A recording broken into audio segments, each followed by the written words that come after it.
Hello everyone, and welcome to what is probably the very last episode of Snowbound Blood. We've come through mysteries and violence, and finally we are here at Cecily's death. I don't know why I'm laughing. I should be sympathising with the protagonist, and yet I do not. I'm sorry. Right, I hope dearly, even though it shows the red bar on the audio input capture, that I am not blasting your ears out, and that the audio from the game isn't too quiet, but whatever. Let's start. I'm very excited. Epilogue till death. Whoa, okay. Oh, hello there. Are you listening, deputies? Oh, it's just like from the trailer YouTube video. I know you are. I can hear your shallow, panicked breaths. Is mine not the voice you expected? Oh, the questions that must be racing through your pitiable little minds. The answers you seek at length have already one foot in the grave, with the other soon to follow. But I've one to spare, in brief. Just a single solitary word for you to ponder on the eve of your oncoming oblivion. Listen close, regulators. This is the last you'll ever hear of me. Ready? Checkmate. Whoa! Thanks, Senru, or Senru, or... How do you pronounce it? I feel so bad. A crunchy click yields to static, punctuated with a solemn disconnection ping. The silence that follows is all-enveloping. Wind on gravel, dust scraping against concrete. A howling echo of distant nightlife reverberates through the empty monorail station, like a ghost unknowingly mourning its own death. You consider the train car where Cecily Yapara barely managed to save a hogtied Necron X-Mort from a ticking time bomb set by her quarry, the perpetrator at the centre of Operation Snowbound Blood, Ompsy Mort. A short while ago, Cecily told Orica Roast and yourself to come here and help Necron. Then she ran off to... somewhere. Your finger slips away from your earpiece. A spring of razor wire coils ever tighter in your chest. A thermite singularity melting a hole straight through you. It takes all of a breath to swallow that cutting, burning heat and set the whole mess aside. On any other night, the swiftness of your compartmentalization might give you pause. Who's this? I genuinely cannot remember who Cecily called for. That was like 2 volumes ago. I'm assuming this is Mashiri, or would it be Krytum? Oh, yeah! Thanks! Oh my god, is that Lost Pains from the thing? Oh my god. Did you fuck each other? I don't mean that, But your name is Mashiri Libetta, and you've... Libetta? I'm tripping over words already, and you've been expecting this for a long, long time. Before receiving that mysterious broadcast, Necron had been running from alley to alley, shouting Cecily's name while Orica sat cross-legged with a computer on her lap. She is trying to get a fix on the missing regulator's location through Eve. His wounds are still fresh. Whichever villain attempted to drag him to, presumably where Cecily was taken, must be in a much worse state. Despite his recent battle damage, he seems far too focused on the current matter at hand to notice. Yay! My favourite 3, Necron, Mashiri and Orica. Now they both stare at you, and then at each other, frozen and confused. X-Mort jogs back along the street to rejoin you under the monorail's tattered awning. Who in the blazes was that? Did some 2-bit hacker just gank our line again? Oh, new Necron Sprite! Oh, I built her communicator with a unique carrier signal. If I can do a spectrum analysis... Less time chatterboxing, babe. We're on the clock here. Right. Yeah, give me a sec. Your lips purse. Orica taps away at her computer in a panic. Unease claws at the edge of your thoughts. Necron starts pacing in a short circle, infrequently glancing up at you expectantly. What are your thoughts, Miss Shiri? Got any idea where she might have run off to? I'm thinking that slimy bastard's got a hold up in one of these trap hives. Oh no. Her voice trails down at the end. Necron almost trips over himself trying to reach her side. What's the sitch? Ident confirmed. The transmission def came from Stressely's iffies. Stressely. I love how even in fucking dire straits, Orica's still fucking saying this shit. Tell me you got a location on that sucker. What the fuck? The tracking's blocked. What do you mean it's blocked? I mean there's no location metadata. They must have disabled. Try something else then. Can't you, like, I don't know, triangle the signal or something? I already did that. What kind of newbie do you take me for? Then give with the skinny already. She turns her screen towards the both of you. On it shines a map highlighting all the communication hubs throughout the stronghold and across Repeton. Dozens of locations are lit up with Cecily's sigil, all showing the exact same time code. Hate to say it, but she could be anywhere. But she was just here, they couldn't have gone that far, right? Not unless she was subdued and transported elsewhere. When the mate sprits meet your gaze, you see in their eyes a deep desire to argue. You watch their breathing accelerate, their body language grow more anxious. You've seen this before. You know it as intimately as any other sensation you've come to master in your time as a temp. Well, what are we doing here then? Lollygagging like a bunch of deadbeats. If our gal's got herself kidnapped... Checkmate. Huh? The voice we just heard. It said checkmate. Cold sweat. A bozo with an axe to grind will say anything to get a reaction. What's your point? You know what my point is, Necron. A dreadful knowledge percolates in the air between their shivering bodies. The chill they share defying the artificial tolerability of the stronghold's climate control. Anguished. Her wavering intonation barely rises above the background noise. Necron huffs and crosses his arms. I can't believe you two! I mean, you ain't seriously suggesting... When he sees that you are seriously suggesting, his expression sours and he hocks a rebellious loogie into the dirt. No way. I don't buy it. So you think that was just a bluff to get us off their tail?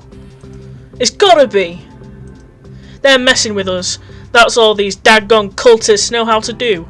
Play stupid mind games to get us second guessing ourselves. I guess so. I know so. That noxious fella jerked your chain around plenty, remember? Of course I do, Ronnie, but that wasn't his voice. Well, hell, darling, we don't know that. He sure fooled me with yours not even a couple hours ago. Come on, Cecily's gotten out of worse scrapes than this. It's obviously a trick, gotta be. That guy didn't sound like much of a trickster to me. What's that got to do with anything? They're all liars, the damned freaks. Just want to make us give up, or... Hell, what do I know what's going through the demented mind of some low-life social deviant? A lie's a lie, and I ain't about to give up on the sturdiest, fightingest gal I ever... She's dead. He looks at you like a kicked-back beast, like you slipped a knife between his ribs. Orica coughs out a sullen, surprised sob and covers her mouth with both hands. She instinctively tries to... No, Orica Sprite! She instinctively tries to wipe at her face, but is met with the glass plating of her helmet. After a moment of hesitation, she removes it to dry her tears. You wish more than anything to give comfort, to placate with hypotheticals and possibilities, to pay lip service to the technicality that none of you know for certain that the worst has truly come to pass. But you've been around this block before. You've seen what happens when comfort overrides truth. Cecily Yapara is dead. You're wrong! She is gone. Stop saying that! We don't have time to play pretend. Come on, Shiri, you can't honestly believe those crazed lunatics would kill the chief regulator who has plagued their operations for blinks on end. would torment her survivors with an infuriatingly cryptic epitaph. I find that quite easy to believe, actually. The twitch of muscles beneath his cheeks, the dance of agony and raging denial. You watch it unfold like a car crash in motion. He grinds his teeth as he speaks. I'm not giving up on her. I hate to think that, like, I am raising my voice now and like it's making the microphone go, I'm not giving up on her, you know. Shallow, rapid breathing. Necron arcs his back and shouts to the sky with all his might. You hear me, you simpering clowns? I'm not falling for any more of your fucking lies. We were too late. Where are you? I know you're listening, so come out of the shadows and face me already. I should have grabbed the whole crew and beelined straight here as soon as your signal dropped. This is all my fault. Like hell it is. I'm supposed to be her partner on this battlefield, if it wasn't for that slimy bastard's dirty tricks. I was supposed to defend her. Instead she wasted time having to save my sorry ass while the whole embarrassing debacle was broadcast on live TV. I failed her. I fucking... He wheels back his mechanical arm and ploughs it into a concrete wall, then again and again, punctuating each blow with a full-throated scream. Damn it! Damn it! Damn it! His head slumps against the cracked, crumbling cement, gritting his teeth, eyes squeezed shut. It should have been me bleeding out in the cold somewhere, not her. Orica reaches out to him, but can't seem to will her legs into standing up. Don't say that! That wouldn't be any better! I'm sorry, hon. It's just... Necron knocks his fleshy palm uselessly against the wall. He tries to wipe the tears from his cheeks, but the dirt on his hands just turns them to mud. This ain't over. I'm gonna track these suckers down and tear them limb from limb until I find her. You will do no such thing. Why not? Because it's not what Cecily would have wanted. She would rather her partner keep his head and focus on the bigger picture.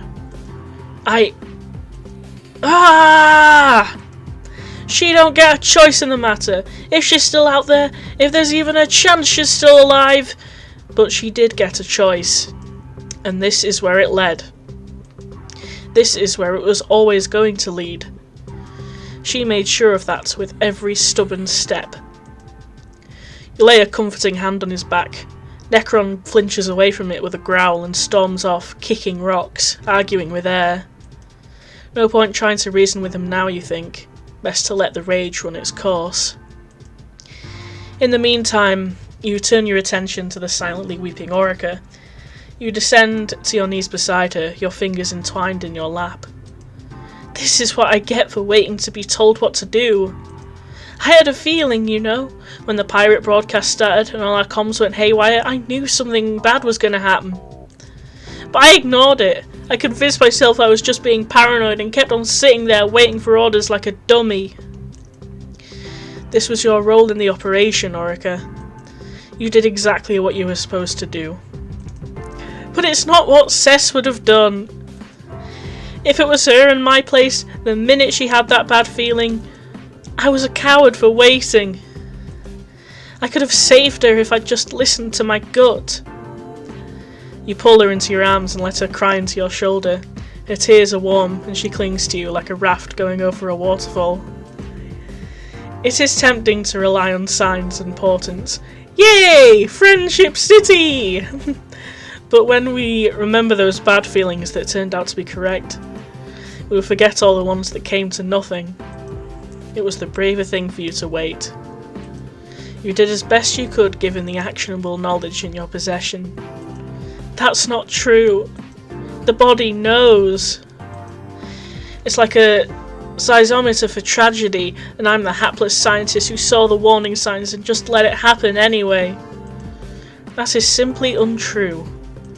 If you had been there here, the only difference would be the addition of your death on top of hers. I don't think I can let myself believe that. Why not?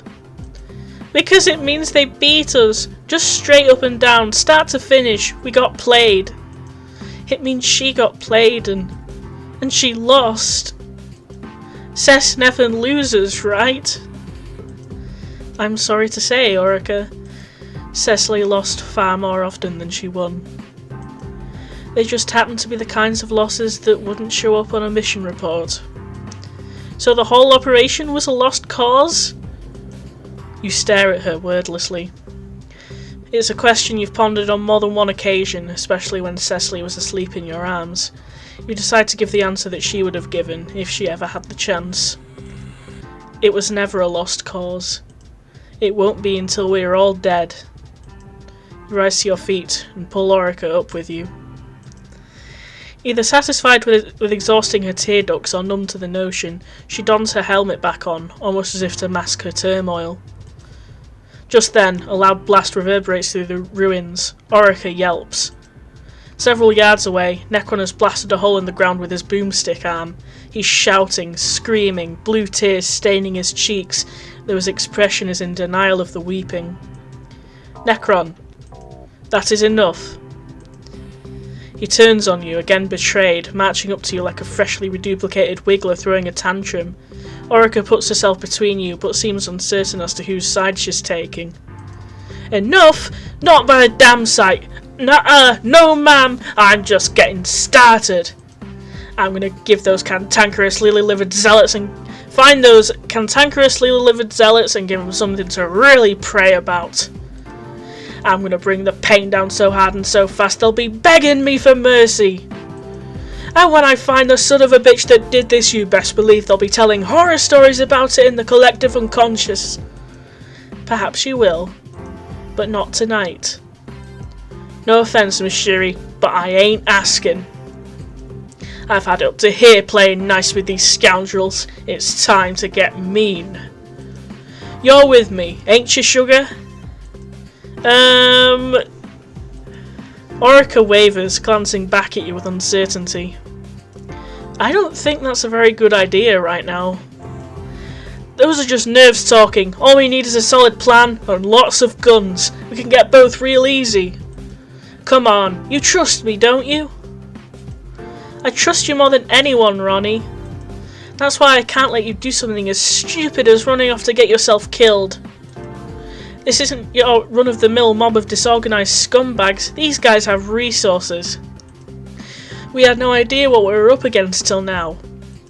And acting all gung-ho to try and fix that isn't going to make the situation any better. Necron is flabbergasted. You doubt Orica has ever had to tell him that the usual methodology has its flaws, but right now panic has completely taken over. I need you. I don't want to lose anyone else. Bleeding shrimp. Neither do I, darling, but we've got a duty here. She shakes her head and presses a firm fist against his chest. Our duty is to each other, remember? For a long stretch of moments, it seems like he could storm off on his own at the drop of a pin. Finally, his shoulders slouch and he pulls Orica into a big hug. What they whisper to each other, if anything, is inaudible to you. Aww. They end the embrace hand in hand and face you, eyes sparkling at the edges. Fine. What's the play? We have to inform the heir. What? Sestro and Hamifi. We have to tell them as soon as possible. Ugh. Shouldn't they know already? I'm not sure, but my gut tells me they don't. And then what? We just wipe our hands and hope the numbskulls at corporate will give her justice? You feel a spike of frustration and immediately tamp it down. It would take dangerously little to push Necron right back into a path of self-destruction, and ultimately this has nothing to do with how you feel. This is about him, and his need for a light at the end of this particular tunnel. So you wield Cecily's conviction like a flashlight and tell him what you want to believe. This is not the end of our fight. If anything, this is only the beginning. Every moment we waste indulging in rank histrionics is an advantage to our enemies. We have a responsibility now. Not just to this world and its enduring survival, but to each other. Yay, Friendship City 2! Cecily brought us all together. Let us honour her memory by avoiding her mistakes. Yeah, well said! That's all well and good, but someone's got an express delivery of comeuppance headed to their steeple. I have every confidence that you will return this violent favour in kind. But only if you can control yourself and commit to what really needs doing in the long term, instead of rushing off to your death like a fool. Is that what you think she was? A fool? Yeah! Are you sure you want me to answer that question? Something in Necron's expression breaks. A humourless smile cracks up his face. He wipes one cheek with the palm of his hand. It's a laugh that comes out of him, impotent and miserable. I suppose not. Well, what are we waiting for? Let's go share the bad news. He leads the way to his truck, too eager to stay a pace ahead of you and Orica. I think I'll wait in the truck when we get to HQ. The last thing we need right now is me flying off the handle at some spoiled little corpo fail trolls. Wise choice. You should do the same, Necron. Not a chance. I ain't leaving you out to dry all on your lonesome like that, no siree. You share a look of skeptical consternation with Orica, who shrugs in response. The keys slip twice from Necron's hand before he gets the door open. While he gives Orica a lift into the passenger side, you slide into place behind the wheel. I'll drive.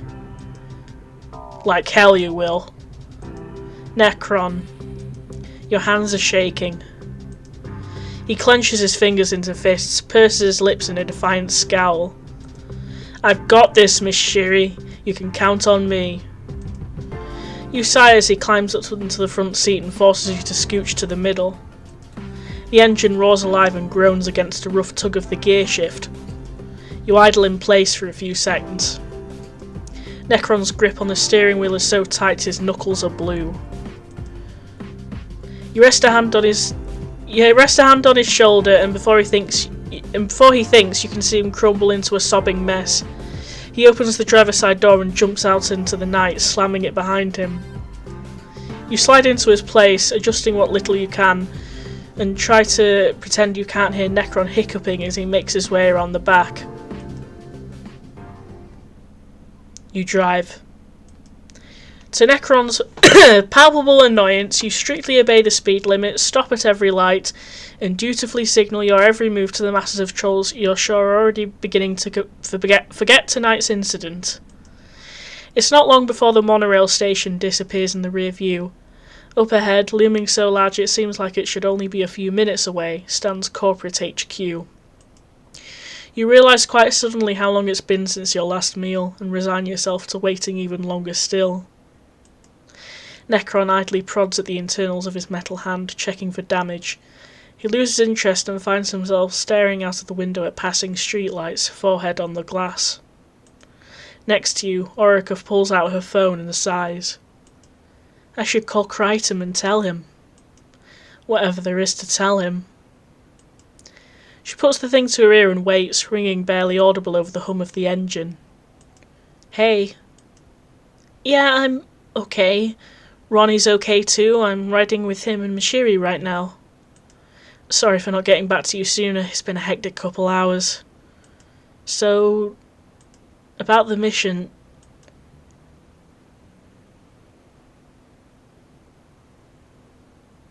Yes, I understand. I am perfectly cognizant of the consequences this will have to Corporate's public image. Thank you. Hi, Hamifi. You are now the Corporate heir. You watch Hamifi stand solemn with the phone to her head, voice as flat and professional now as it would be any other night. It's astonishing, really, her ability to take official calls for hours on end without crumbling into a ball of hyperventilating panic seems like a genuine superpower, now more than ever. Vendor ad spend is irrelevant. I'm certain it will level back out as soon as we've identified the weakness in our broadcast fortressing. Despite her composure, Hamifi's voice sounds smaller to you than normal. Perhaps it's the acoustics of Cecily's office. It lacks the cavernous quality of most corporate spaces you've spent your life in. You forget to humour any other explanations. The two of you decided it would be best to wait out the situation here. When Cecily returns, there are bound to be a lot of questions. Almost absent-mindedly, you run through them again one more time. Casualties are unconfirmed as of yet. We suspect the perpetrator may have cut the broadcast early to sow panic among worker consumers. On the wall in front of you hangs what is arguably a family portrait, but your eyes are focused on a nearer point in the air where a glowing teal orb begins to take shape from nothing. Because no one's reported any bombs going off, that's why. At the behest of your concentration, the transparent orb collapses inwards, gains angles and rigid lines, folds onto and through itself in a process of refinement that ends with the creation of a small illusory door. Our stance remains unchanged. With a careful gesture of your hand, the door snaps into place in the entryway of a miniature 2-story villa, totally blocking the picture frame from view. No, not yet. You let out a tinkerous sigh of relief and take a step back to evaluate your work. I said no! The door looks good, you think, but the slant of the roof is all wrong. If the rest hadn't been so fiddly, and if Hamifi weren't in the room to be startled by the explosion, you'd be tempted to blow it up and start over from scratch. It is the joint position of corporate leadership that no further public statements will be made until we have a complete picture of what precisely has occurred.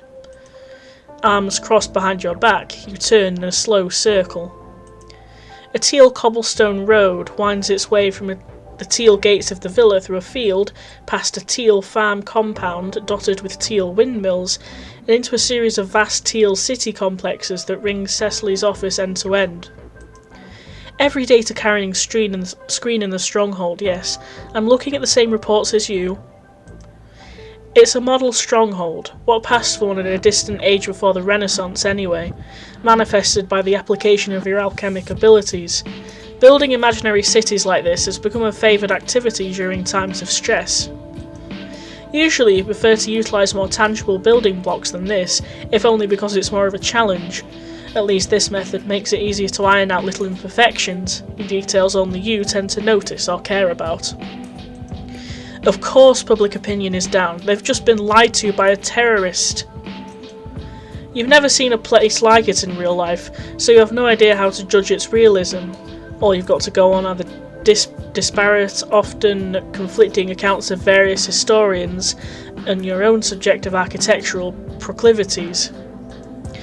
Corporate either holds or closely monitors nearly all that remains from these age-old civilizations, but there is still so much that is missing, or that information is classified. Yes, what she said. It's impossibly idyllic, this hallucinatory landscape. No plastic trees, no geomorphic climate control, no artificial intelligence systems for automation, no particleizers or synthetic bolstering of any kind. The closest analogue to corporate's towering austere HQ is an immense cathedral, all rounded stone and pendentives, marble columns and gleaming minarets. I said it's classified. Inspecting the cathedral more closely, you find yourself thinking that at least the All-Mother gave her subjects something pretty to look at. All this commotion over lime blood made you curious about it, you suppose. The vivifier must have had her work cut out for her. And knowing the few objective truths about her that you do, you figure that if she heard about the situation you're all in, she might laugh. The public broadcast of illegally acquired privileged information from a highly sensitive in-progress case does not under any circumstances constitute a de facto declassification of said case. Your gaze is suddenly caught by a blank patch of wall beneath a tall spire, so you manifest another orb and begin whittling it down into something to fill in the space. Do not make me repeat myself again. You've lost track of how long you've been at this exactly, or why you even started in the first place. It's almost hypnotic, listening to one side of a conversation, and you suppose it's better to build for no reason than to build nothing in the absence of one. Yes, that will be fine. Maybe there's a lesson in there somewhere. I am not interested in apologies, just see that it gets done. She hangs up with a barely perceptible sigh, her collected demeanour betrayed only by the sweat beading on her brow. Hamifi approaches you slowly, pinching the bridge of her nose with one hand. This operation has gone about as poorly as it possibly could have. We might live another 50 sweeps and still not be done cleaning up this mess. You have no response to that, and she doesn't expect one. To humour the notion at greater length would be to suggest that the terrorist Ormsey Mod actually succeeded with this stunt. Of course he didn't. It's a fantasy of consequences that will never come true. The corporation absorbs worse atrocities and embarrassments as a matter of course almost every single day, and its subjects have nowhere else to turn besides.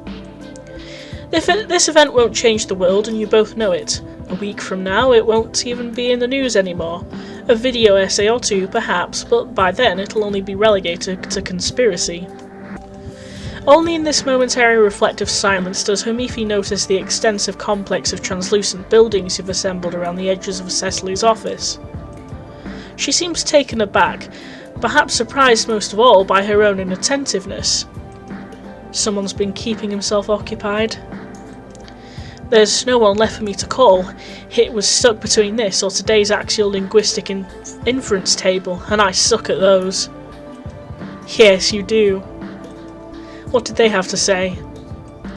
You shrug, attention fixed on capturing the precise dimensions of a stained glass window small enough to fit in the etched palm of your hand. Rodir relayed in her characteristic fashion that Clerude is presently indisposed and doesn't wish to speak on the matter.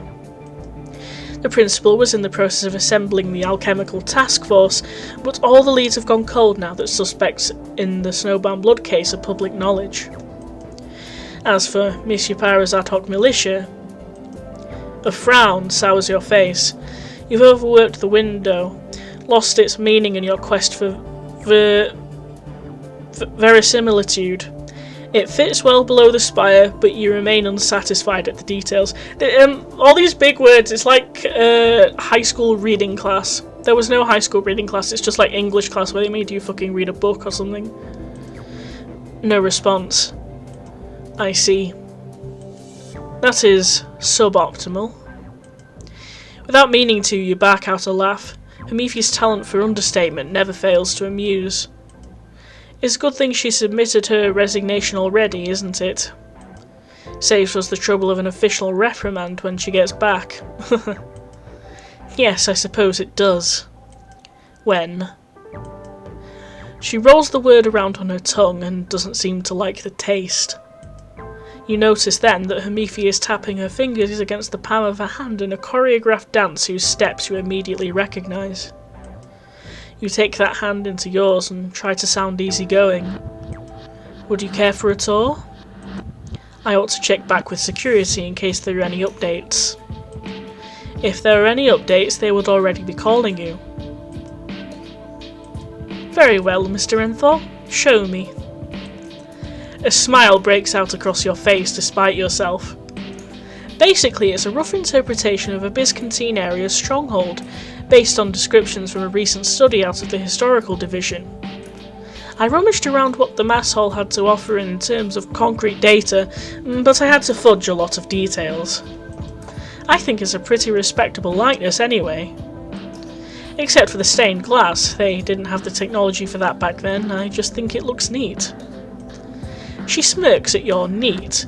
You draw her attention to a somewhat more diminutive building in the cathedral's shadow. This facility right here is a place for community social gatherings and knowledge distribution, or community centre. Sort of like a primitive Holonet cafe, but just for books. Library. And we wonder why their civilization collapsed. Mother, I can't click the book. For anyone else, Hamifi's sarcasm would be the conversational equivalent of taking a knife right in the blood pusher. For you, it's a tone of endearment, like a game of tag or a low-stakes practice duel. It's the closest thing to play you ever get from her, and it's such a relief in this moment you can almost forget where you are or why you're here. Encouraged to ramble on through every trivial tidbit that crosses your mind, eagerly pointing from structure to structure. It's not often you get to info dump so freely. Yay, autism, pride, rights, amazing. And even rarer to have Amifi's undivided attention all the while. At least you think you have her undivided attention. She's smiling a little bit every time you glance up at her to check if she's bored, which is as good a sign as any. Finally exhausted of facts to share, you straighten your back with pride and lock eyes with Hamifi. You're impressed, I'm sure. It is impressive work. It's just regular stuff, really. Looks like more than it actually is to the untrained eye. Lucky for you, I enjoy compliments. You don't give yourself enough credit, Sestro. You're getting better every... A sudden ring from the table phone. Without pause, Hamifi's smile is a distant memory as she lunges towards it. She snaps it up and answers. Speak. You watch the tension return to her body. You feel it too. She shoulders the receiver and addresses you. It's the front office, emergency line. A dreadfully certain uncertainty. Put it on speaker. A taboo broken in plain sight. Of course. She presses the flashing yellow button with a satisfyingly chonky clunk. We have a situation downstairs. Explain. Ooh, fiddlesticks. It's more of an elevator situation now. Out with it, McFolder. A pair of harried so-and-sos just stormed past security. They have credentials and analytics show they've entered the building before. Templar Beta was one of them, I think. She was saying they have urgent news, but... Well, ma'am, the other was a bulky fellow with a blood-stained robot arm in tow, looking rather surly and dangerous. Should we be scattering the drones? Before she can answer, the office door swings violently open. You practically jump out of your skin, and your illusory Byzantine city around you flickers in waves of dissipating energy in response. You immediately recognise them, Mashiri Lebeta and Necron Exmort, both looking very much the worse for wear. No civilians should have clearance to the top floors of the building. Given their ties to the case and Cecily's favouritism, you have no doubt they've been given special treatment. You, however, are far more preoccupied with the hallway behind them, waiting, hoping for someone else to follow in their wake. After a momentary stare down, Hamifi speaks with authoritative certainty. Drones will not be necessary. She hangs up as the intruders barge in. You can see their eyes are puffy and irritated. Necron can't look up from the floor for more than a second at a time. Mashiri closes the door. Your city reforms itself around her ankles. No one else is coming in. Something black licks at the edge of your thoughts, corrosive, hungry. A mild panic springs up in your lungs, but it's nothing. It's nothing. And then, with practiced exactitude, you close yourself off to your own thoughts, parcel them away behind a door in your inner sanctum. The Anthol line is just as good at putting things out of mind as it is the opposite. Mr. Exmort, it's a relief to see you in one piece after all. Relief, yeah, sure thing. I've been trying to contact the lot of you all night. Why didn't anyone answer? We're aware of the circumstances, but the least you could have provided was a status update. Where's... Never mind that, you're here now. Debrief us on the mission. I assume that's why you're here. Yes, of course. The mission.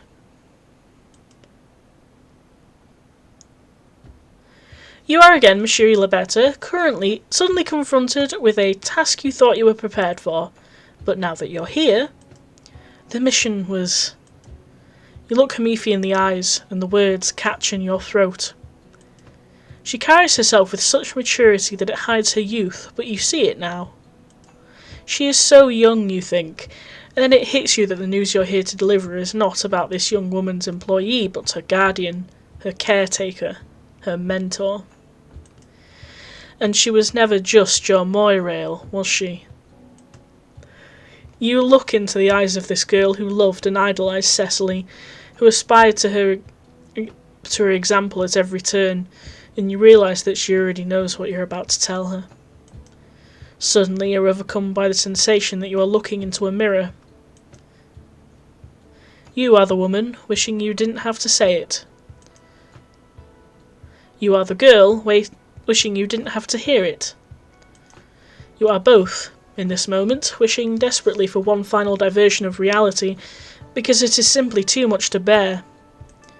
She left you.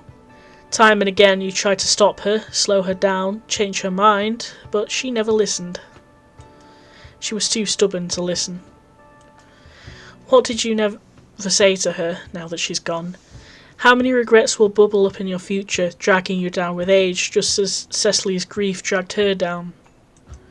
In a very real sense, she chose her own death over you. Yeah, fuck you, Cecily. And you always knew she would. The truth is, you've been practicing for this moment. Rehearsing it step by step, a simulation of loss and grief, just to see what it might feel like. Same. In your line of work, you have to be prepared for anything, the unspeakable most of all. Wow, I love borrowing grief from the future, am I right? Ha ha ha ha. Now the moment is here, at last inarguable and concrete. Cecily, your pirate, is dead, and the rest of your life is her blast radius. It doesn't feel at all like you thought it would, because it doesn't feel like anything.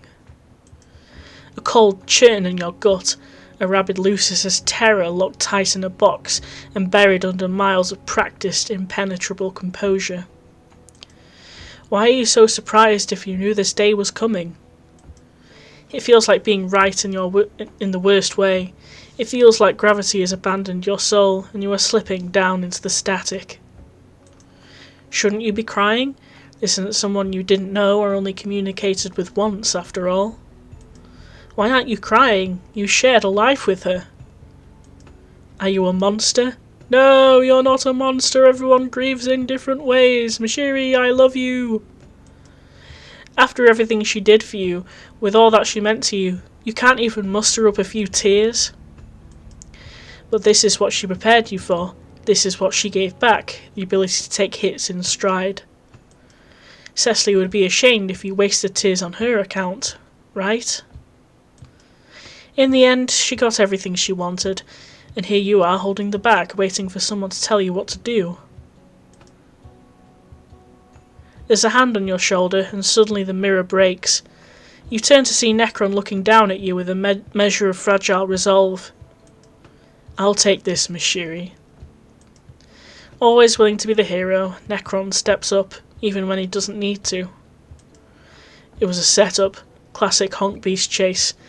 The perp led us by the sniff holes through just about every slum out of the hold. Of course we knew what we were getting into, but... Well, anyhow, the son of a gun tricked me with a spoofed emergency call, pretended to be my gal, used her voice, made it sound like she was in real trouble. I ran off to find her, got jumped. Next thing I knew, I was hogtied in a monorail car with a sock in my mouth and a bomb strapped to my chest on live TV. I tried to tell Cecily to leave me there, and for a second I thought she might actually do it, but... suppose that just ain't her way. Didn't have time to untie me though, so she, you know... He's staring past the window now, steady voice starting to tremble. She ran off to catch that sucker, and then... Shaky hands start rattling his mechanics. You find yourself reciting an ancient prayer you learned a long time ago, forgotten until this moment. And then she... All Mother, please, let our roots hold firm in the gale. She might have caught him if she let that bomb go off. That'd be better than this, right? All Mother, please, let us grow twice where the axe has cut. She shouldn't have saved me. All Mother, please, let our seed spread from the wildfire ashes. But the worst bit is that I'm glad she did it. Ain't that a trip? All Mother, please, let us grieve but half what our grievers shall suffer. She failed the fucking mission for me, and I've got the nerve to be glad. Wait. What do you mean she failed? You look at him. Necron looks at him. Himifi looks at him. He meets each of their gazes in turn, confused, annoyed. Why are you all staring at me like that? Necron stammers aimlessly. Hamifi turns away, covering her mouth with one delicate hand. You take a few gentle strides towards Sestro, arm outstretched. You should sit down, Mr. Enthal. I don't think I will, not until you explain what's going on. Please, I don't want you to hurt yourself. Hurt myself? Why would I... Hamifi, what is this? Why are you... What is everyone crying about? We received a transmission shortly after her disappearance. I'm sorry. I'm so sorry. What are you apologising for? I don't understand what's going on.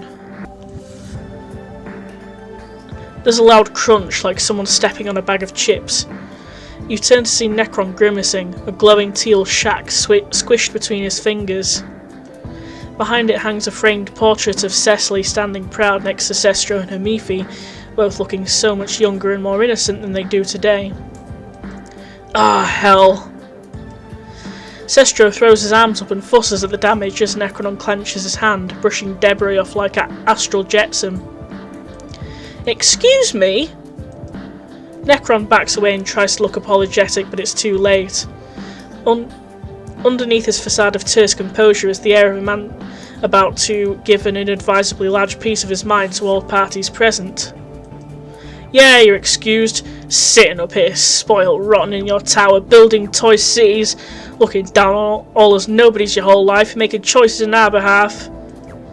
All you are is excuses. Careful, Mr. Exmort. Hamifi hisses, standing poised at the ready. Necron sizes her up and can't help but scoff. Don't you fucking bow up towards me. I ain't afraid of you, kid. Can you say the same? You're the ones who put her on this damn case. This is your coop we're writhing in, you duplicitous little... Necron. It's not their fault. You need to calm down. Just look at that picture there. Two grinning wrigglers under Cecily's wing. It's perverse, ain't it? She raised you. She taught you everything you know, and you sent her out into the meat grinder anyway. May as well have pulled the trigger yourselves. Damn, Necron. We tried to stop her. Yeah, and I bet you were real convincing too. Don't talk to Hamifi like that. Please, just... Where is she? Where is Cecily? All the air goes out of the room. Necron's mouth hangs open just so, shocked that the message hasn't gotten through already. You know this will only get worse, but you're powerless to do anything but watch. You really need to spell it out for you, son? She's dead. Dead? D-E-A-D. Kaput. Dunzo. Shipped off to the farm upstate. 6 feet fucking under. Worm food supreme, you dig? It's that inconvenient thing that keeps happening to all your employees. Thank you for your input, Necron, but I think you should go back to the truck. Why, so you can apologise on my behalf? Tell them I'm not in my right mind or some such? You're right, I must have been on something real nasty to think I could buddy up with a regulator and not get my pusher rip still beaten out of my chest. Go back to the truck right now, or can it? You barely raise your voice, but it's enough to shock everyone in the room, Necron most of all. He stumbles back a step, barely standing, a house of cards swaying in a wind tunnel. I'm so sorry. I really was trying to avoid making a scene. It's fine, just get him out of here for his own sake. You put an arm over Necron's shoulder, trying to usher him towards the door. One step, another. You're almost at the door when he stops walking. A brief hysterical laugh escapes his throat. It's over, man. It's all over. He slips out from under you and slouches against the doorframe. He's making it so much harder than it needs to be. You could scream for all the help he's been. But it's the air who demands your attention, looking so lost, so uncertain. His voice is barely more than a whisper. How do you know that she's... The transmission I mentioned. It came from Cecily's communicator. They told us, checkmate. And then they hung up. Gods. that could mean anything. I'm sorry, Mr. Enthal, Sestro, but it only means one thing. In sight, in mind. Again, you are Sestro Enthal, spotlit and terrified, blind to what lurks ever closer in the dark beyond the stage. But that can't be right. She promised me she'd come back. Shuri says something you don't process. You're staring at Mifi, begging her to take your side, but she can't even look at you. She's crying around shapeless words. There are 10,000 needles in your lungs. She promised. She promised. There's no way she'd make a promise she knew she couldn't keep, right?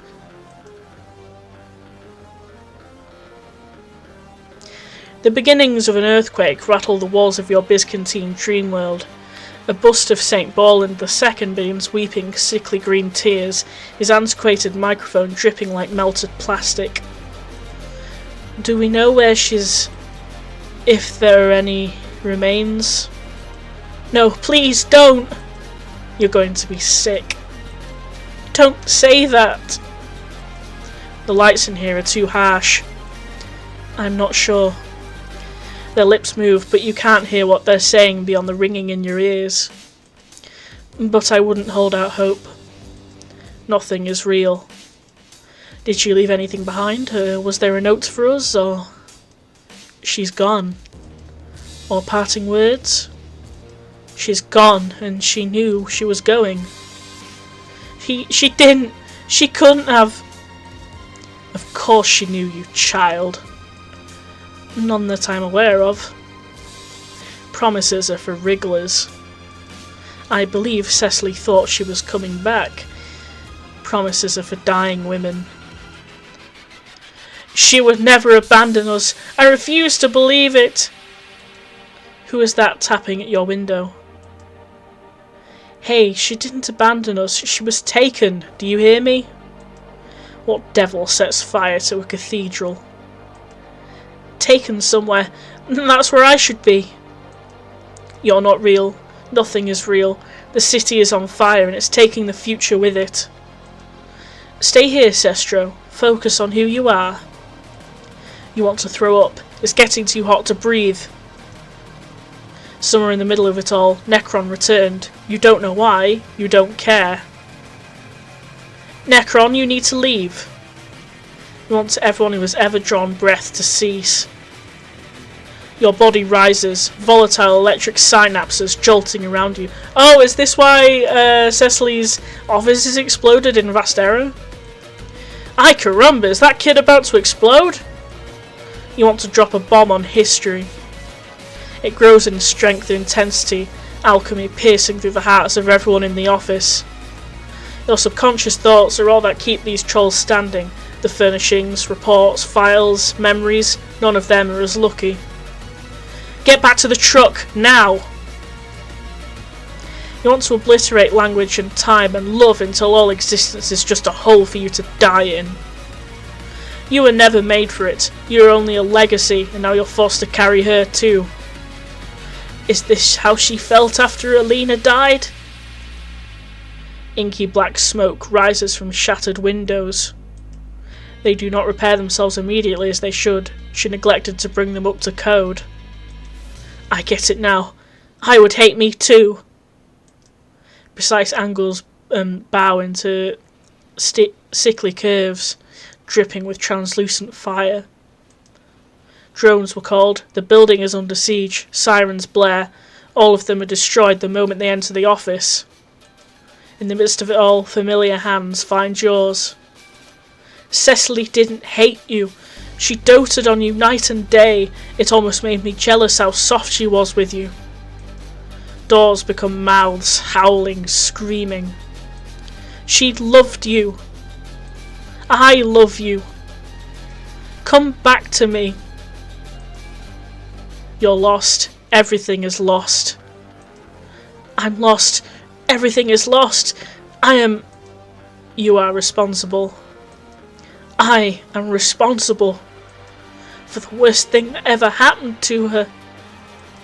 and then I sent her off to die. Oh. Everything around you loses coherence. The only sense left is of regret. You want to tell her what you've learned, but you can't. You want to show her what you've built, but you can't. You will never hear her voice again. You will never be frustrated by her again. You will never get to laugh with her again. You will never be able to ask her for advice again. You will never get to share your future with her. Your future, a depth blacker than any polluted ocean. Are you thinking of or speaking or dreaming? Or are you just dead? Maybe everyone is always already dead. They just haven't got the message yet. You want her to tuck you in again. You want to tell her you're sorry. And it's not your fault. Arms are on your shoulders. Cold heat seeps into your skin, and it's like falling into water. It's not Hamifi's fault.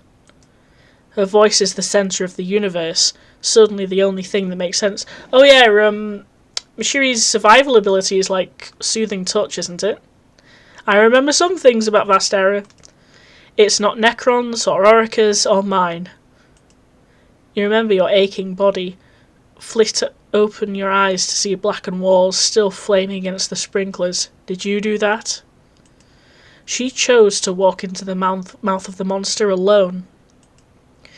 You feel exhausted in every limb, conscious mind a tattered cloth, only barely patched together around this force of calm in Mashiri's voice. And it was our bad luck that the monster chose to bite down. Your eyes drift closed again. A sleep of indistinct dreaming swallows you whole. Unlike your typical comas, this time you do not give yourself the luxury of study. You are drowned in your sorrow and grief, and you are powerless to push through it. You will awaken again around 2 weeks later, no less worse for wear and no more consoled, your only comfort the fact that Hamifi stayed by your side the entire time. And much like she does, you throw yourself back into your work to stave off the ache. It does not work for either of you, not entirely, but you do try. Later, you and Hamifi will be picking up right where Cecily Yapara left off, though you do not know it yet. Everyone involved with Operation Snowbound Blood will. All of you are connected to an incursion of grand design, an end in perfect cataclysm spurned by the very perpetrators of this case, far closer to you in history than you could have realised. But that is long from now, and no less of a weight on your soul.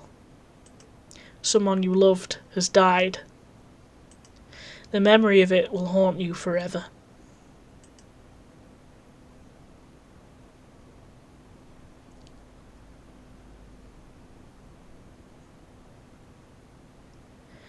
The sparse moments of light in the dark season are always the brightest. In the early hours, both suns not yet perched on their summit, heat sits pleasantly around your shoulders, unlike the harsh rays of midday, more a warm shroud, comfortable.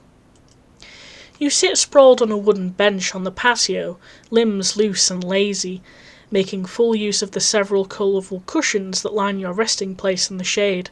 Man! Your eyes close as you lean your neck against the backrest. With one of your senses put on hold, this is what you feel. The cushions are soft, luxurious even, as the gentle sweet aroma of the garden, tended to with such careful loving hands, envelops you. Dude, come on. Lilac and honey. You incline your head towards the source of cheerful meandering humming, couched by the low droning of the worker bees. Your mouth slowly shifts into a smile. She doesn't even realise she's doing it half the time. You breathe in deep, let the air out in a soft sigh. Yes, luxurious is best for these late day moments, sequestered between the ever diminishing gaps of your busy schedule. Always busy these days, such is the lot of those in your position. It bothers her how often you're in contact with violence. You've had a few circular arguments in the past about the high priority cases the corporation is ever more willing to assign you to. She's worried it'll desensitise you, whatever that means. If you stopped to hem and haw and be sensitive every time a split-second decision had to be made on the field, well, you would not be coming back to her at the end of the night before long. You save lives, keep corruption from seeping into the veins of society. For that, the risk is worth it. This is a truth you've held close ever since you first stepped inside the corporate building, Proserpina at your side, and you know it still, case after case after case. Your mind wanders to your newest assignment, a priority Aleph, which is a 1 in a binary eclipse level of a problem, which is good. Petty crime gets... Your thought process skips a beat. Priority Aleph cases are not handed out to freshly promoted mid-level officers. What were you doing earlier tonight? You were called to... Your body jolts into action, some blind instinct screaming at you to hold yourself together. You sit up, blood pressure hammering inside your chest cavity, patting along your stomach, looking for... Nothing. There's nothing there, you think to yourself, dumbfounded, as you stare at both your hands clinging to the front of your shirt. 1, 2, left and right. There you are, whole and healthy in your civilian clothes. Why did you... Cecily? Yay! Oh, yay! You're not falling asleep on the job, are you, Miss Yapara? The world falls back into place, every listless anxiety dissolved into a puddle, powerless in the face of the sunniest apiculturist you've ever had the grace to know. I'd never dream of it, Alina. Her teasing smile takes a more sympathetic bent as she takes your face in. Ah, I know it's early. They do say that good company goes a long way, though. Your mate's Brit plucks the bonnet from her head, and she is right. Never mind who this they is. No more shadows to hide the beauty of her face. Oh my god. You can definitely see why Cecily is like, oh my god, Mashiri, you look so much like Alina. She kinda does. And I find myself sitting with the best kind, as a matter of fact. It feels like a dream. A pang in the back of your throat surprises you. You're not prone to sudden bouts of emotion, especially not over mundane, everyday exchanges. What's gotten into you? You push every other stray thought and half-remembered impression from your mind and let yourself sink into this feeling, the simple joy of seeing someone who has been with you every night since grubhood. You are tethered in mind, body and soul, too far from each other even when you're less than 2 feet away. Just lost in thought again is all. That's such a bad habit. Keep it up and you may not find your way out of that think pan. Ha ha, you say, and she doesn't ask to join you. She just sits, then falls against your side, her cheek squished up against your shoulder, a hand lounging lazily on your midsection. I would hate to lose my favourite assistant to the machinations of her own mind, especially when I need my gloves to scrape the suckle, and you're too deep in it to bring them to me. That happened once. The morning brings out my contemplative side. Of course, many things to consider, the noble oath you're sworn to and such. You let the soft jab slide and the two of you hold this moment together. Sometimes her grip tightens, sometimes yours does. The suns don't move an inch, even after the second hand of Alina's novelty clock has made countless rotations inside your hive. Tick-tock, tick-tock. After the pleasant ambience of a small flock of avian lucci passes by, you find a dull enough question to ease your silence back into domestic bliss. They've been working hard this sweep, haven't they?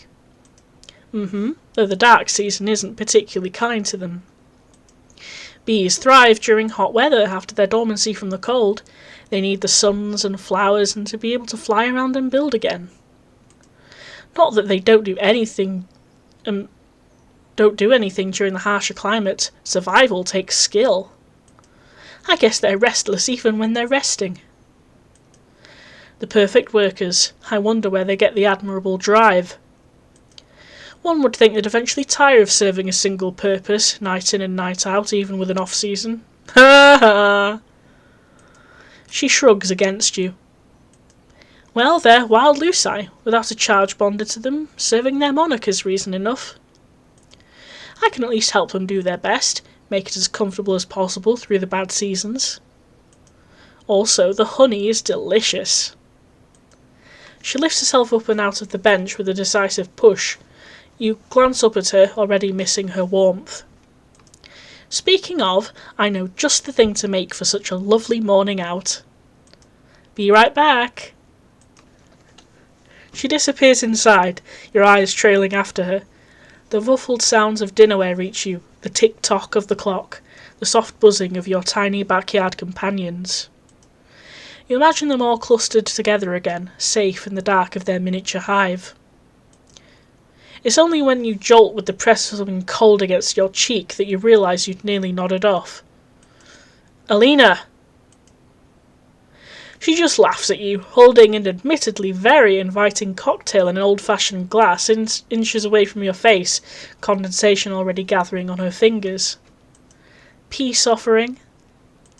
You take it from her, but do make it a point to scowl. Don't be a grump, I made your favourite, see? It is your favourite, bourbon mixed with fruits and a dash of Alina's hive-grown honey syrup, golden and spiced, and there's the strange pang in the back of your throat again. You feel the cold of the glass seep into your fingers as you turn towards her. Thank you. I love you, I love you, I love you. Aww. She lowers herself back onto the bench and onto your side and raises her own glass in invitation. To the YEAAAAAH of the world and their admirable work ethic. And to their wise keepers. The clink rings clear through the yard, a pleasant note to end a hard morning's work on. You bring the glass to your lips, anticipating the tried and true results of your mate Sprit's expert talents in mixology, and the drink coats your tongue.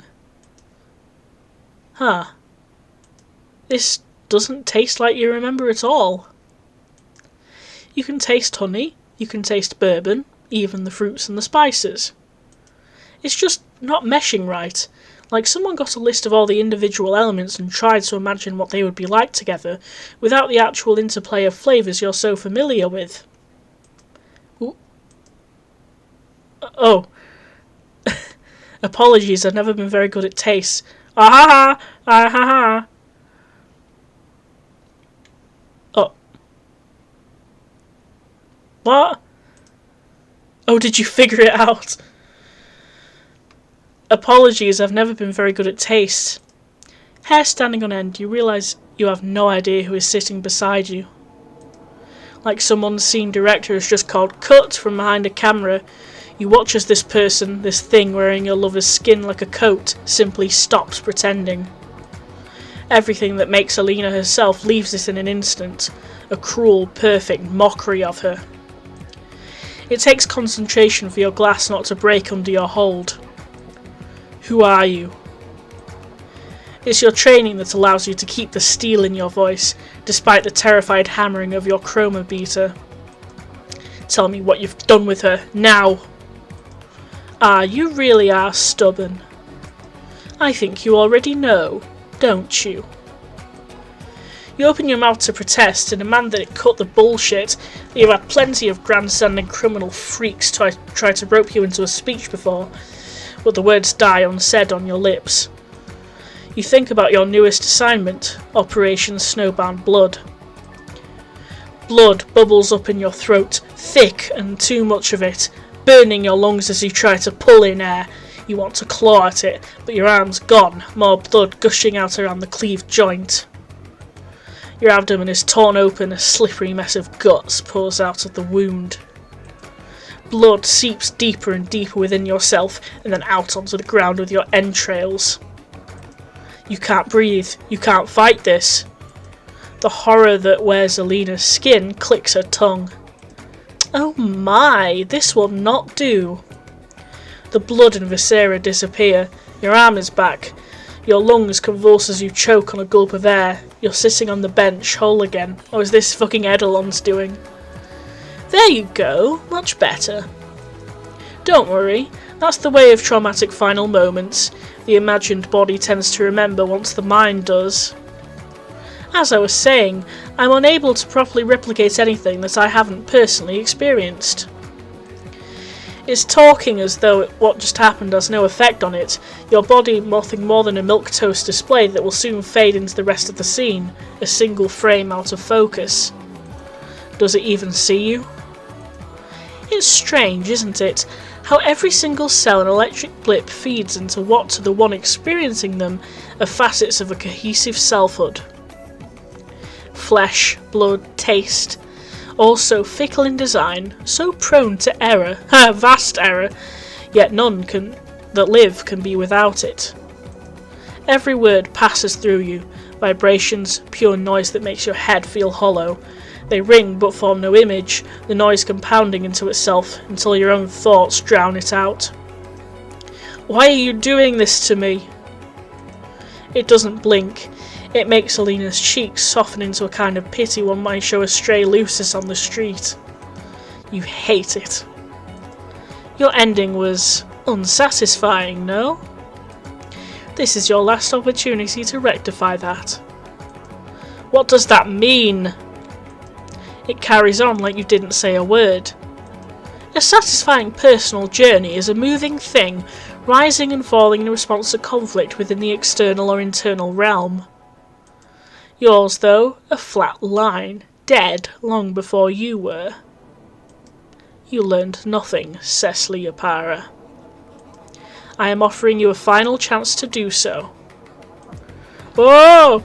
Alina's jaw moves to make the sounds, but the shape of them is all wrong, like a puppet animated by a clever arrangement of strings, or maybe an image formed to approximate what a person might talk like. How could you have believed its charade, even for a moment? Terror seizes you, your muscles pulled taut enough to be forced into stillness. It's your body's instinctive response to what's most precious to you, carved out and twisted into a mockery of itself. The creature tilts its head, eyes completely devoid of that spark you know so well pin you to the spot. You peer into a vastness that has no regard for you and hold your breath. You look lost, Regulator. Not Alina. Go on, I'm certain there are many questions you wish to address. We have only so much time to do this. Oh, is this the questions now? Questions. Even at the end of the line, you find yourself overcome with them. Who are you? What did you do to Alina? Where is Alina? Please, where is Alina? Always overflowing with everything you demand to know. Here, I will help. Where am I? Much better. It clasps Alina's hands together, a pantomime of delight that seems anything but genuine. A part of your mind that can still feel anger bristles at the condescension. You appreciate directness, so I'll be direct with you. You're trapped in this place, just as I am. You scan your surroundings as though a clearer answer might be carved into the earth or scratched across the patio, and find, predictably, none. It's Alina's hive, with all its mundane details that you carry like something fragile between your ribs, but it's not really it, is it? The bees have stopped their droning, no wind whispers through the grass and leaves, all sound has died down. Was it ever there to begin with? You look distressed. I must apologise for deceiving you. I meant to provide a peaceful transition, but certain things I'm unable to convincingly replicate. Sensations. It lifts one hand, watches the fingers as they bend and flex. I've not experienced any myself, not for a long time. Oh, this has to be... If this isn't Eidolon, it's either the Naught Father or the All-Mother. Cold eyes bore into yours again. It gets lonely in here, makes it easy to forget. Again, the fear prickles your spine. Are you going to be trapped here with this thing inhabiting your mate spirit's body forever? And where is here? You've always enjoyed solving a good mystery. No, you wouldn't have settled for fading away in ignorance. You would accept this somewhat turbulent introduction if it brought you closer to the truth. Stubbornness is something of a defining trait of yours, isn't it? It doesn't stop to wait for an answer if you even had one to give. You You won't be surprised to learn that most prefer to pass on with a lighter examination of emotional baggage, all this regret, this tortured nostalgia that you carry staring you in the face. And most don't enjoy talking to me. That's the least shocking part of this experience so far. But it seems I've gotten you distracted from your original question. This place is a blank slate, one could say, the prison that I'm trapped within, yes, and my one window to the tree of life grown in my absence. If it wasn't clear before, it is now. You finally have a picture of who lies beneath the veneer of your former love. You were never told that she was cruel. It's what remains of me, my prison, my respite, my multitudes, my everything. This is the crucible where all souls rest, where the strong-willed conscious and the fleeting unconscious alike find peace. Here I can weave anything I desire, match any narrative, every character, their emotional needs, and eventually their ending. Dry acidic bile slips up your throat before you swallow it back down. Cold sweat is beaded on the back of your neck, leaving goosebumps as it rolls into your collar. You're a primal thing, cornered and trembling. Around you, Alina's hive cracks like old paint, chips peeling off to reveal something else. Vibrant colours of all shades and hues, a kaleidoscopic burst of unadulterated sensation, disparate trillions of souls, disparate? I don't know, that make them up, all of them around for far longer than your single tiny blink of a life. The building blocks of existence, in its aspects, both dormant and not, cascading into itself, unrealised infinities dancing hollow steps, only inaudible to those within, and which only one being can truly fathom. You can hardly croak out the words you want to say. Is this my judgment? The word is shattered glass between your teeth. It makes your voice crack. Am I here so you can decide what happens to me next? A soft, sad laugh, and the All-Mother's puppeteered hand, I knew it, raises up to cup your cheek. You wish to recoil from it, but you're still paralysed in place. The one touch that could once unravel you is delicate and utterly wrong. Pity drips from Alina's words like her honey turned sour. Oh, Cecily, no. You're not that special. Almost nobody is. The hand falls away, and with it your ability to speak follows the same path as your body. Morality plays no role in our encounter. I'm no arbiter here to mete out reward or punishment, nor am I the final act, the deus ex machina, that validates all the choices you made. Even at this moment, I'm having conversations just like this one, with thousands upon thousands of extinguished souls. Every blade of grass, every dying star, every animal and troll and species in between, they face me in their final moments. Nothing you could have done, better or worse, would have led to a different outcome. These ideas of justice, notoriety and meaning that mortal life harbours are fleeting, only relevant as they unfold. You didn't make right choices or wrong choices.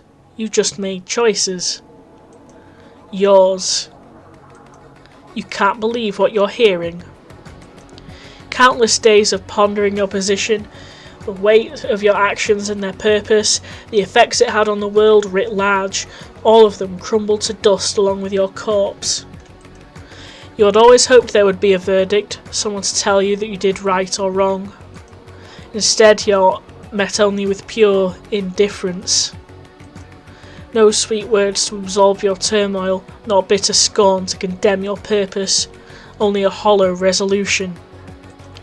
Here you're meeting with freedom in its purest form, creation without limitation.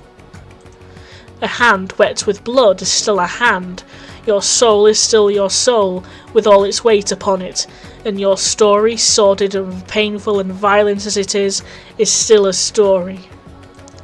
The essence of which is mine to cherish. As long as I remain in this state, it's my responsibility to retain it and ensure it is never lost. So the world continues to spin properly upon my return. She doesn't bother elaborating further. It's not a sentiment you can understand. Still, she does try to soften the visible blow. You're here to be remembered, Cecily. The words hang in the air, poison gas waiting to invade your body on the next inhale. You hold your breath, grit your teeth as though you could resist the truth in Kiparia's words by bracing against them. And just as your body's incapable of surviving without air, you cannot defy the gravity of this final revelation. With its pull, something inside you cracks. It truly was all for nothing. You were for nothing. Nothing but the entertainment of cosmic powers who knew the doomed terminus of your path and were indifferent to it. Your losses, your regrets, the pain you inflicted to demarcate yourself were only ever a smudge against the negative space on a universe that would be no different if you'd never existed. Damn, okay. The consequences of your actions were only as big as the moments they happened within. A protection you gave only a salve, the pride you built nothing but a chip on your shoulder. Oh God. You immediately realised the irony in saying that in front of existence's fountainhead. What did I do? You don't know what that's in reference to. Everything, maybe? A keening fills your ears, the sound a body makes when it can fit no more grief. It takes you a moment to realise it's coming from you. Finally you're able to move, but it's not decisive, it's gravity taking its toll, buckling your knees and sending you to the ground. Your cheeks are wet, tears blur your vision into a nonsensical mess of shape and colour, a jagged sob claws its way up your throat. In the middle of all this, Alina's figure stands unmoving, untouched by the torrent of pain pouring out of you. You laugh despite yourself, even as the tears keep coming. You're not sure why. You suppose it's all the same anyway. This must be a lot to accept. Her voice suggests that it's not, but she's trying to humour you like one might a child throwing a tantrum. You will yourself to stop crying. At length the tears ebb. I realise you must feel like your entire existence was in vain, but that is not the case. Even without a grander purpose, your actions still had a meaning when you took them. They were witnessed, and they will be preserved. To think otherwise is to tread into the void. If the zealots and storybooks ring with any modicum of truth, you can only assume she means her split equals influence is far-reaching. You wonder if meeting him would have panned out any better. My son has relayed your story to the best of his ability. It will be contained within his telling, with all the intricacies and contradictions that he's been able to capture. And Cecily, it is wonderful. It will be remembered fondly. By me, if by nobody else. You stare into the noble depths of her eyes. How many such stories has she witnessed? How many destinies is she preserving from oblivion? You wipe your face until you've scrubbed all the evidence of your outburst. For several moments, you are lost as to what there is left to say. The writing is clear. There is no use bargaining or asking for anything else. There are no second chances, there isn't a do-over, there is nowhere for you to go except with her. Any indignance would only be responded to with measured pleasantries and vague allusions to something greater that is not yours to witness. You spent so much of your life ready to die, only to find that there is more, always more. It feels like a cruel joke. So, what do you want to do? What is left? Could you really act like her again, like you did before? Oh, of course, I know everything about Alina, just as I know everything about you. You'd never be able to tell if that's what would make you feel at peace. Peace. You never thought peace was an option.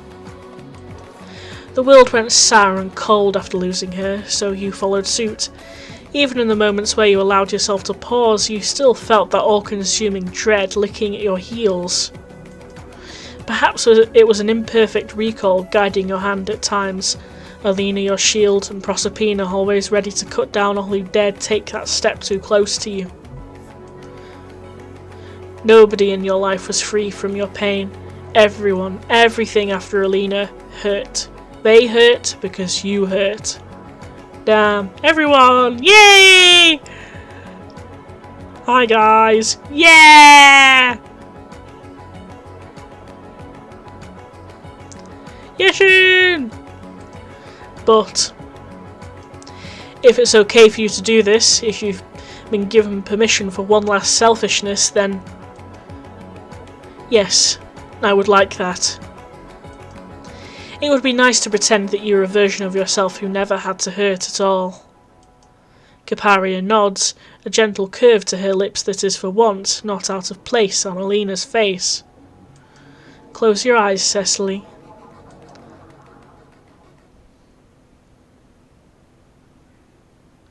The sparse moments of light in the dark season are always the brightest. In the early hours, both suns not yet perched on their summit, heat sits pleasantly around your shoulders, unlike the harsh rays of midday, more a warm shroud. Your cocktail glass is sweating between your fingers. Inside it, the ice is melted to smooth round pebbles. Cecily, are you still with me? You've been quiet for a while. You look up at her, haloed in the pinks of morning, and hold this moment like a ripe berry between your teeth. You smile, the berry bursts. Yes, I'm right here. It's a beautiful morning. Alina sits next to you, her thigh a comfortable familiar press against yours. She's warm. She rests her head on your shoulder. It is, isn't it? Damn. Oh! The eye of the All-Mother! Damn!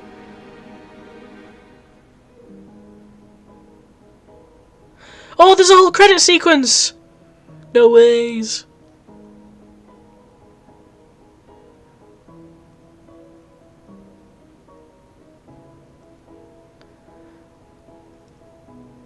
Damn. Hi, Cecily. Oh, this was fucking great. Oh! Singing!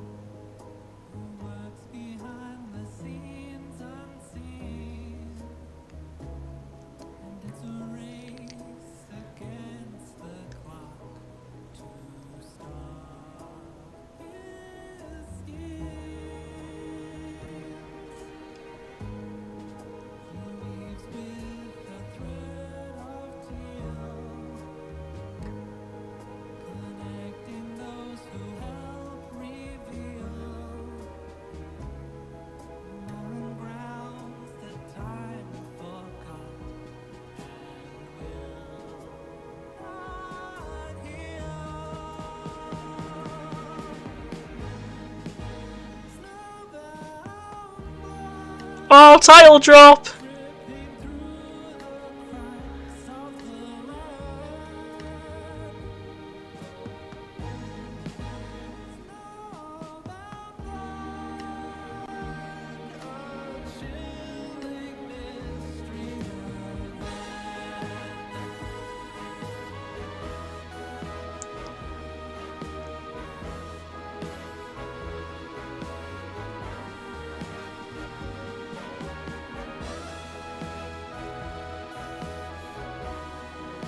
Damn.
Damn. This is so professional.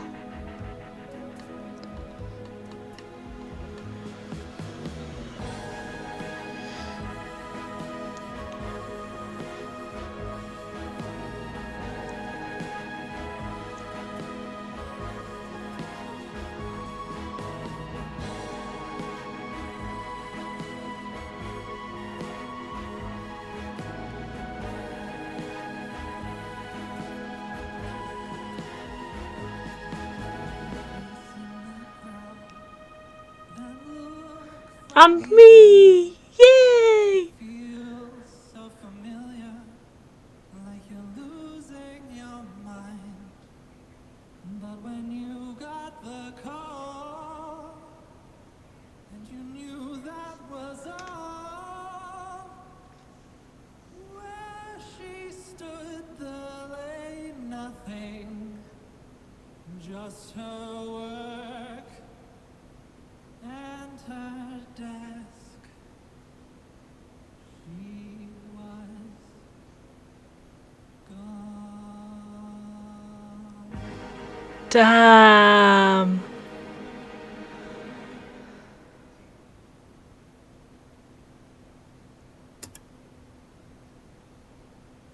Holy shit. Oh! Oh, it's White Noise. Is that one called White Noise? I can't remember. It's been so long since I read Vast Error. Welcome back. It's good to see you again. How did you enjoy this portion of our story? I've been looking forward to its conclusion. At last, may we discuss its merits now that you've had the chance to see it all play out? Don't tell me. Are you surprised to see me? If that is the case, then you really shouldn't be. I am the quintessential narrator of these programs we view together. That much should be common knowledge. I've been here since the very beginning, though whose beginning might be up for debate. It all depends on the order in which you've opted to experience this. Hopefully your decision was a comfortable one. I know more than anyone else how exhausting it is to follow the footsteps of events that in the moment come off as extraneous. I can assure you that it is not the case for those linked to Operation Snowbound Blood, however. No, their mission is just as crucial to our grander narrative as everything else. Surely that much is obvious if you've followed me this far. I would hope so, at least. Now that we find ourselves here, I get the distinct feeling you'd appreciate further insight into this world and the trolls we've grown familiar with. I'd truly like to thank you for going through the story by my side, or remembering what I previously had to say about it, perhaps? Or is this going to be like the end of, like, Friendsim or PestaQuest or whatever, where they direct you to fucking the Homestuck website? Oh, it was the end of Friendsim. Are they going to direct us to the fucking Vast Error website? Almost every step that these actors take, entangled in this intricate web of relevance, are ones I've recorded for posterity. Not to say that I haven't seen it all play out before. The hypothetical's equilibrium is none too kind to linearity of any sort. In fact, often I've had to make time to intersperse it between my current analyses and necessary viewings. As I said, I am not entirely sure what context you've already experienced, but I can only imagine it's been equally as fickle and unimaginably hard to navigate on your end. But that is what makes the viewership, the catharsis of witnessing these intertwining paths as they develop, as rewarding as they are intriguing. It's why we take the time to evaluate multiple perspectives. To see the world from various angles is to give life to those who inhabit it. And it is only fair that everyone involved is given their fair shake, myself included, of course. What about me, you say? Well, I'm not sure how much I am at liberty to disclose. We could be anywhere, couldn't we? I'd hate to tell you something you already know. Or worse yet, something you don't. What I will say is that even after having gone through what's available to me endless times over, I struggle to understand all of these events. I simply know they happen. Lingering questions have me in their grip, and until I answer them, well, let's just say my food for thought has turned into a buffet fit for a glutton. Always working with assumptions and percentages, I am. The job truly never does get any easier. At present, I find myself most curious about what this means for my greater mission, how it shall loop back around into the whole of what must be done to reach our best possible outcome. I wonder what Cecily herself would have thought about it. It's not easy to speak for what's on another person's mind, but that's part of the fun, to extrapolate on what we know and try to guess what happens next. I feel there are still portions missing from my current context, that certain scenes have passed me by or simply haven't occurred at all from my perspective. My television has been having technical difficulties as of late. But I'm sure that's just my audience's way of telling me to slow down. They'll rerun themselves when the moment is right. Perhaps it's for the best. My friends always say I need to give myself a break. I then have to remind them that breaking bones is painful and bad for your health. Unfortunately, as much as I'd love to stay and exposit for my amusement, the next show is about to air. It stars 12 aspect holders you might have seen before, along with a few intermissions hosted by yours truly. But fret not, dear viewer, our parting is only such via the smallest technicality. I still have quite a while until I reach my limit, so let's enjoy each other's company to the fullest while we can. I know you've always loved my stories. I'd love nothing more than to continue relaying them to you. Now on to business. Before you, I proffer a final set of choices. It will send you to one of the several destinations I've mapped where this journey is best settled. Oh, okay. Do choose wisely. I'd hate for you to be lost among the many branches of the probable. There are some less than savoury interlopers who tread around these parts, so keep your best foot forward. The beginning of our story. Excellent choice. Adieu for now. I look forward to meeting you again. Oh, is it going to put me in vast error? Somewhere, sometime, same channel. Oh. Yeah. It absolutely did.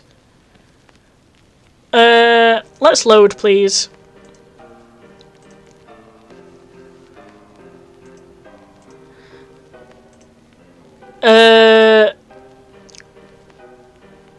My final summary of the events you just witnessed. Excellent choice. Oh. 13:59. Oh, okay, then it's intermission, whatever. Yay! Damn. Damn. Help. Damn. Yeah, and I've not missed anything. But that was Snowbound Blood, a Vast Error story. And I've loved it. All the work that's been put into this. It's so good. And like, even though Cecily's a fucking dick, it still felt like, wow, she's gone. She's gone forever. She's just sitting there fantasizing about being with her girlfriend again, even though she's never gonna be. That's like sad, but you know, yeah. But hey, we got Necron and Orica and Mashiri Friendship City, yay! But like, that was so fucking cool, all of it, and like, thank you to the people who worked on it. Like, this was so fucking cool. It was really cool to experience this. So that's Snowbound Blood, everybody. Yeah. Let me just make sure I'm like not missing anything here.